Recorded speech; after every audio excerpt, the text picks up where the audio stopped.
Alright, I came here for the picnic tables. On my way here, there's a lot of nice looking homes. And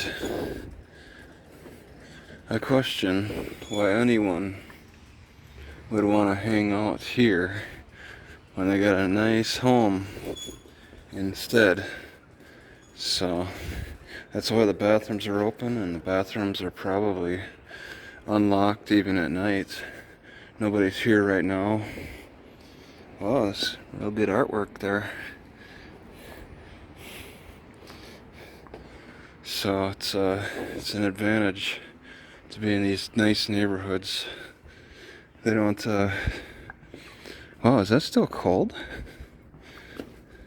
Yeah, somebody was just here. They have a cold water bottle they left behind. They might still be around. So in these parts they have so much excess vegetation that they can let it go to waste. And I'm not quite sure exactly what this one is. It kind of looks, being thicker, it's probably alfalfa without the little leaves. Looks like it's all alfalfa stock that they've bound up, because this is entirely an alfalfa field. And they baled up alfalfa and let it go to waste. So when I was in the military and stationed in Okinawa, Japan, I'd done 2 trips over to South Korea. 3 trips. It should have only been 2. 2 of them for training. But since I failed the first time, I went over again. But that was training. That was different. I don't think we got as much free time as we did when it was like another type of training. It's different. It's personal training and then team, like group training or something. But I saw at one of the stores on the military base, there was a service offered by the South Koreans where they measure your feet and make customized boots for you. And I totally passed off on that. I passed on it because I didn't want to pay the extra money for that service. And I look back on that with regret. Because I think to myself that it really wasn't that much money,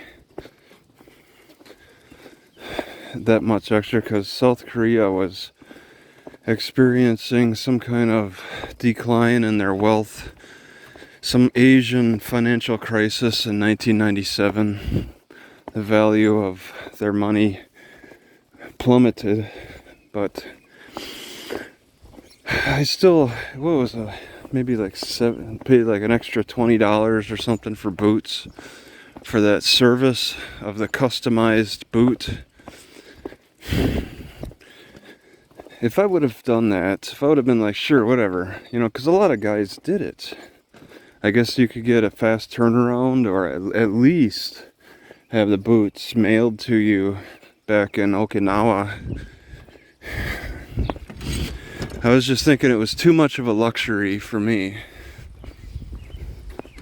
So I was scared of just running out of money, and I wanted to cut costs at every corner, not blow any money on anything that I felt was a luxury.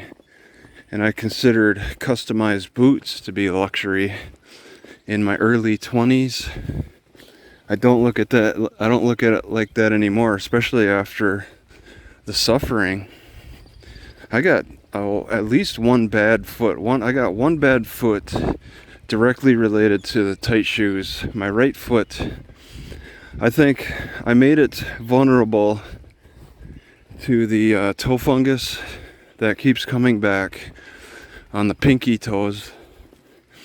I think my foot was vulnerable to that because I wore tight-fitting shoes that cut off circulation, and something was able to make a permanent establishment in between my toes And then just dead skin in general. There's a problem with the skin just, and the toes too, all just not looking as good as the left foot for some reason. Alright, eating from the mulberry tree, not huckleberry. There's this plant that catches water, catches berries, catches water. I don't know if it's poisonous, but I thought it was interesting to see it catching berries and water. Like that serves as an advantage. I've never seen this type of plant. Yeah, it's, you call it like the cup plant. You could drink. I could drink water from that plant. That sucker holds water like a cup. Alright, and this is the first time I've seen this plant around, at least that I've really noticed it. And it's pretty extensive in Pella, next to the swim place, quite a bit. Holding water. It seems pretty remarkable to me how Pella is pretty good with gnats. There's barely any gnats. And I can eat mulberries and black raspberries without being assaulted by these pesky gnats. There's no other fruit out there that I know that makes you feel so clumsy as when you pick a mulberry. Most of them fall upon just a little contact. I drop so many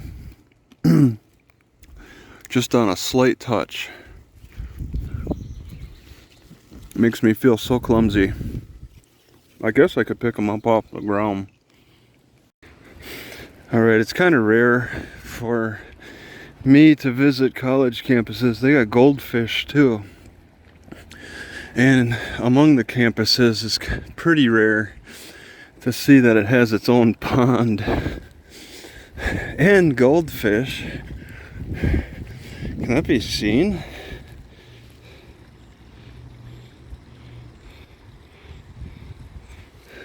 How do they fare in the winter time? Maybe they scoop them out. This campus has its own pond in Pella. Pretty cool. That's I would think that's something that would convince me to attend. Eau Claire had a river next to it. Alright, I think this, oh, it's on the other side too. I thought his, so it was only protruding from one side, but he protrudes from both sides.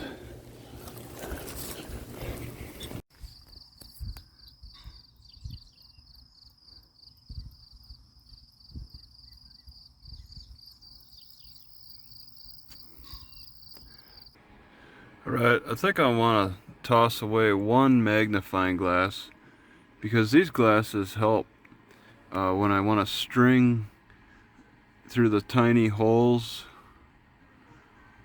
I just use these reading glasses that are 2 times strong, just for specific things, like reading small print and stringing this through these tiny holes. Very useful. This little kitty right here jumped on top of my car last night at 3:30 a.m. and just started making all kinds of bumping noises. I thought my bicycle was being stolen, so I had to get up, I had to move, check it out, and here's this kitty jumping down off of my car, and it's that orange one for sure, the parking lot kitty. First one that's ever tried to jump on my car and make all kinds of rackets. It saw like a pathway through by my bicycle to the roof. Alright, well, it's 7:30, which feels a little bit late for this, but I want to have some coffee. Crushed in the mortar and I'm boiling up a lot of wild lettuce. So there's the wild lettuce, and I mix coffee in it after it gets put to boiling. Maybe let it boil for a minute or two, get her going. How are you, Miss Creighton? Who'd you bring today? Oh. Got enough batteries in here for the camcorder. That's cool looking. Oh. Kind of big.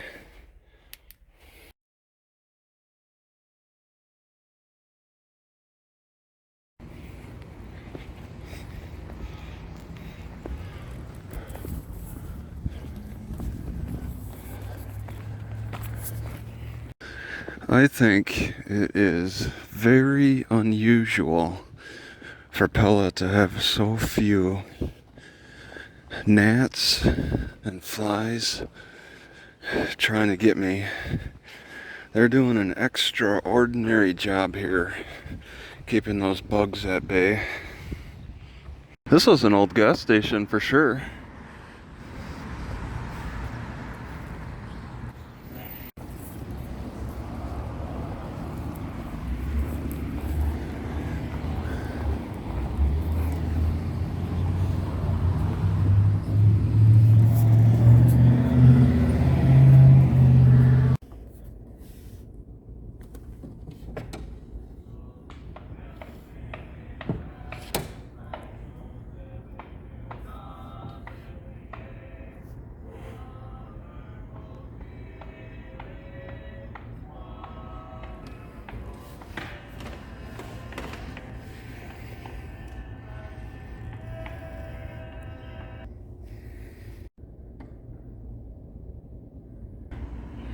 I just want to say that I've never seen fireflies come out in a park, in a relatively small park. They just start erupting with flashes all over.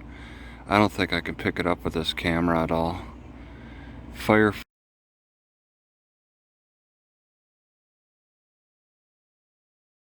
And then when they start going straight up, they turn on their little lights for like a split second and then turn off, and then what? They go back to the ground to start over again?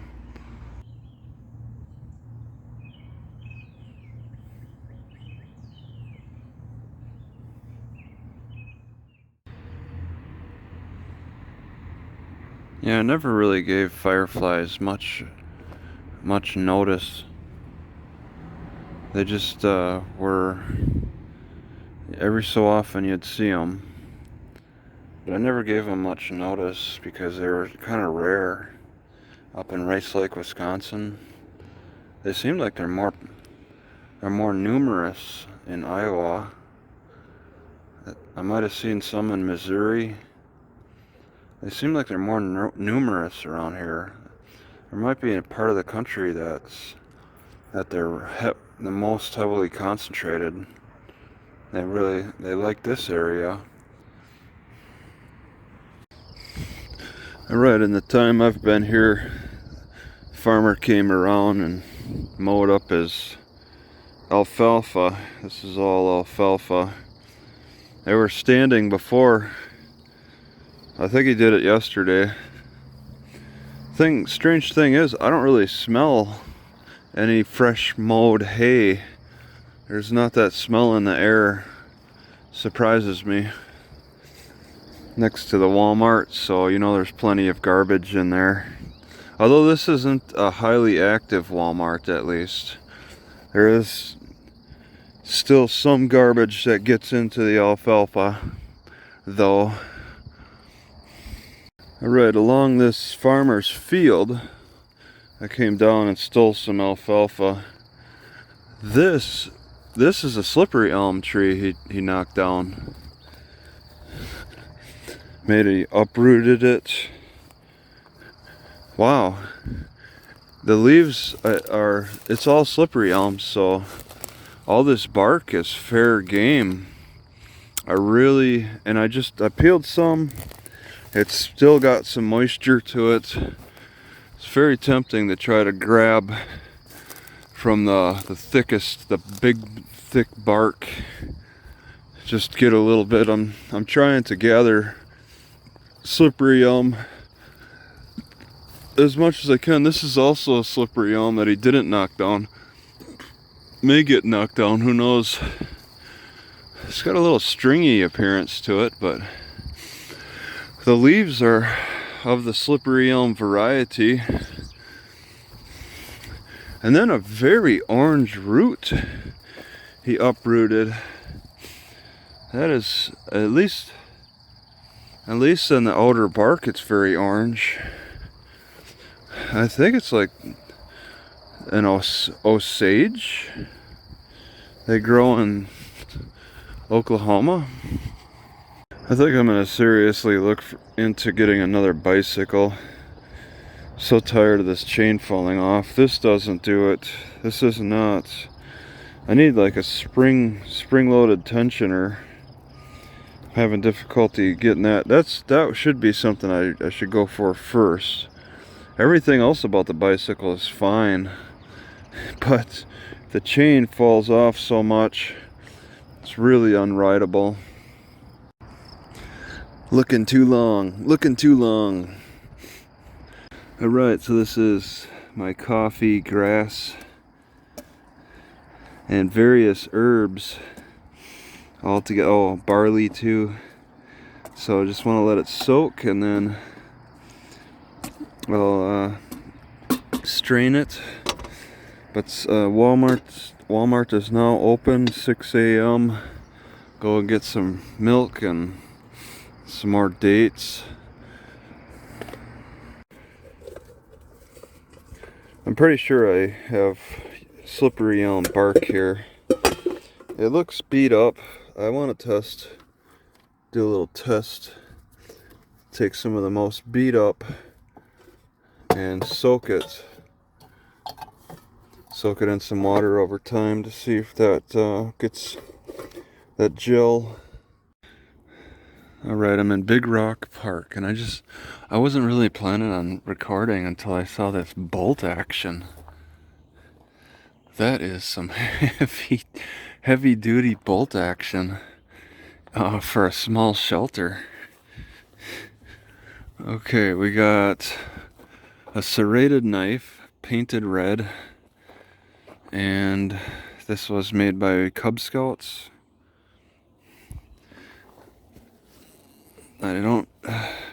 We're just outside of neighborhoods here, so people can wander over.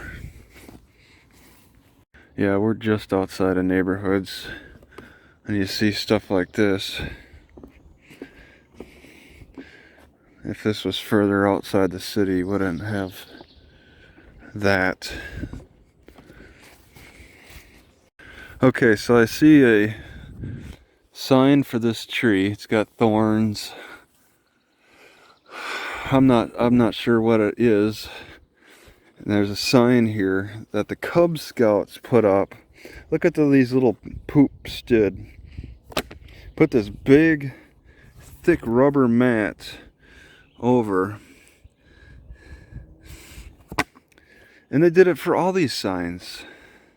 They thought they would be real cute and put rubber coverings over the signs. I think as like a, take a guess and then check if you're right. It's the first I've ever seen that. And it's one of the first I've ever seen Cub Scouts actually conduct like a outdoor project like this. I mean, I think it's fine that they... Does this open? Okay. I think it's fine that they put these little rubber mats over these footprints. Take a guess. And then look. Man, those are thick. But for the trees too, that's excessive.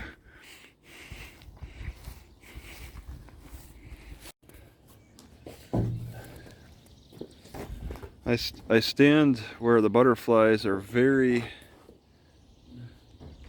active.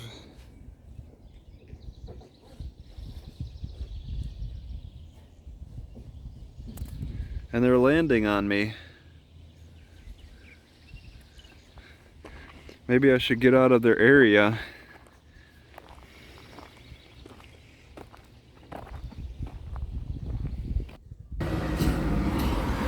Oh. Huh. Alright, I'm going to see this rock.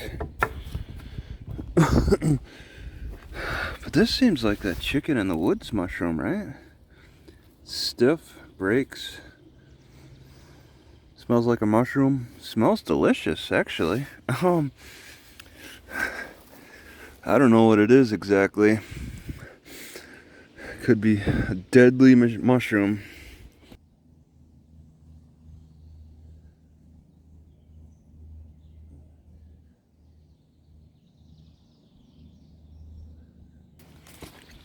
Alright, it's not far in.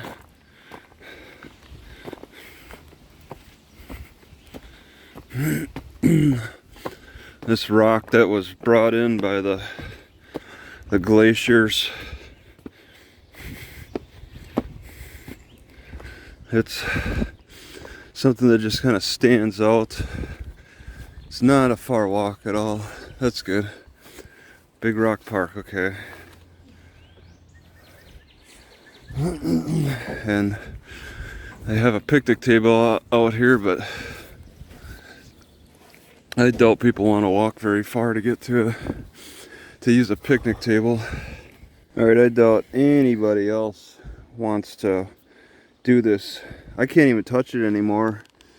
I flipped it, there were some ant colonies, and now they're looking for the person. I can't even touch it. And look at that, it also gets me too dirty too. Just trying to read what tree it is. It's a pretty neat looking house. Got all the shades covered. I guess I'm on the end of the trail here. They got protection with this creek. Serves as a moat. I'm surprised a little bit that this trail goes right to somebody's property.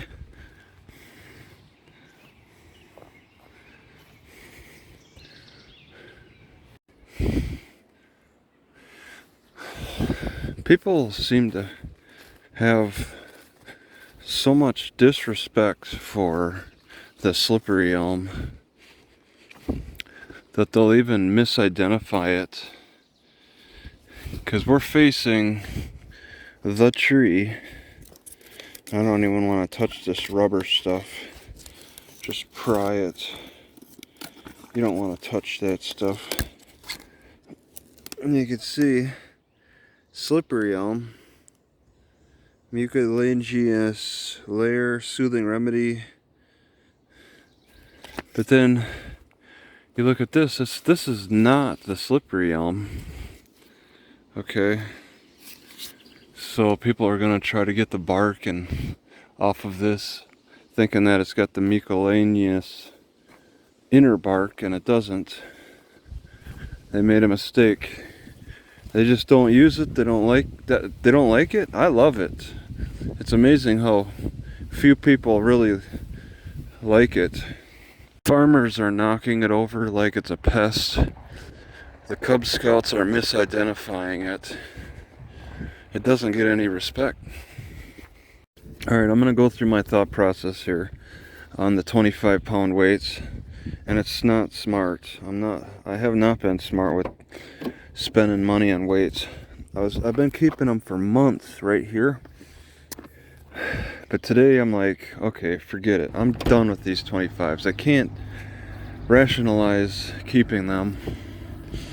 I originally bought them because of my back problems, but I'm finding more neck bridges and doing more of the picnic table fitness stuff, the neck bridge stuff with the yoga blocks has been helping a lot. I'm gonna leave them here. That's it. I bought 25-pound plates before, dumped them at a Walmart in like Texas or something.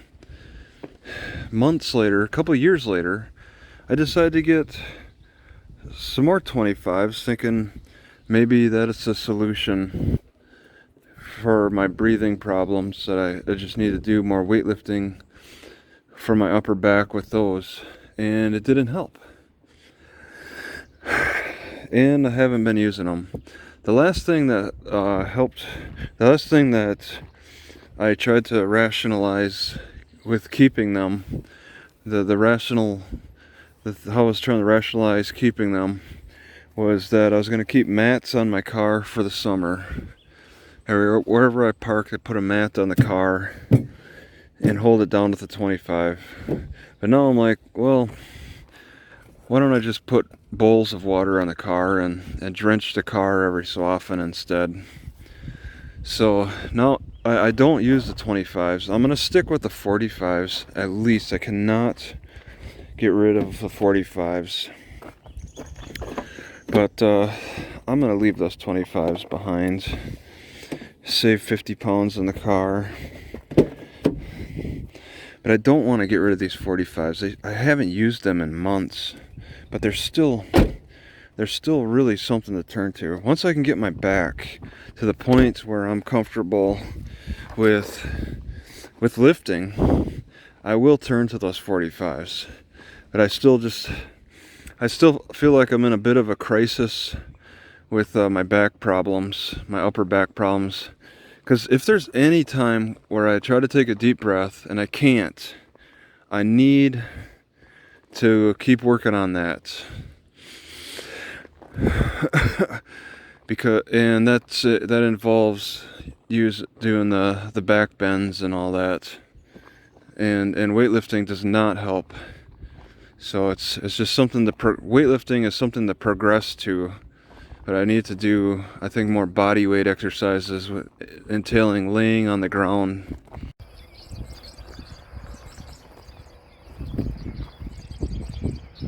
Got these morning birds, sound kind of weird.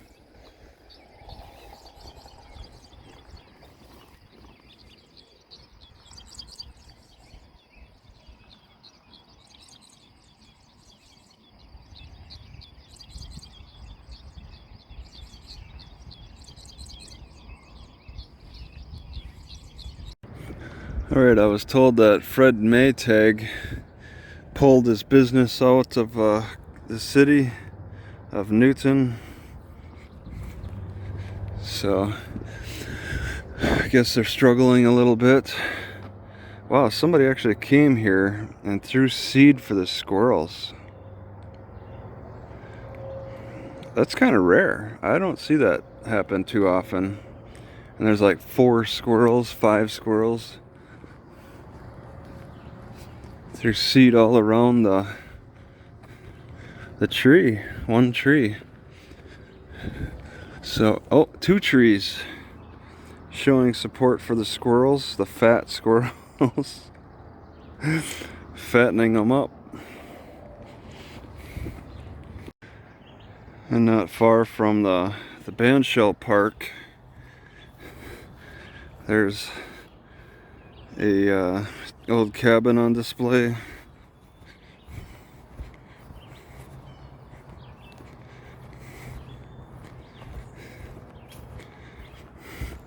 There's no explanation of why it sits here, but it stands and, well, it's gotten different wood, old wooden wagon wheel, that looks original. Picnic table inside, so it's being used as a special shelter. That's locked. A special enclosed shelter, possibly with a chimney. Yeah, there's 2 or 3 picnic tables in there. Put some use to it. Usually band shells are pretty empty, but they got some stuff hanging out around here. Some barrels, for stage events. Looks like this is a train. Train turned on its side or its back, maybe for a playground. Smashed glass. A bunch of burn barrels. Stakes.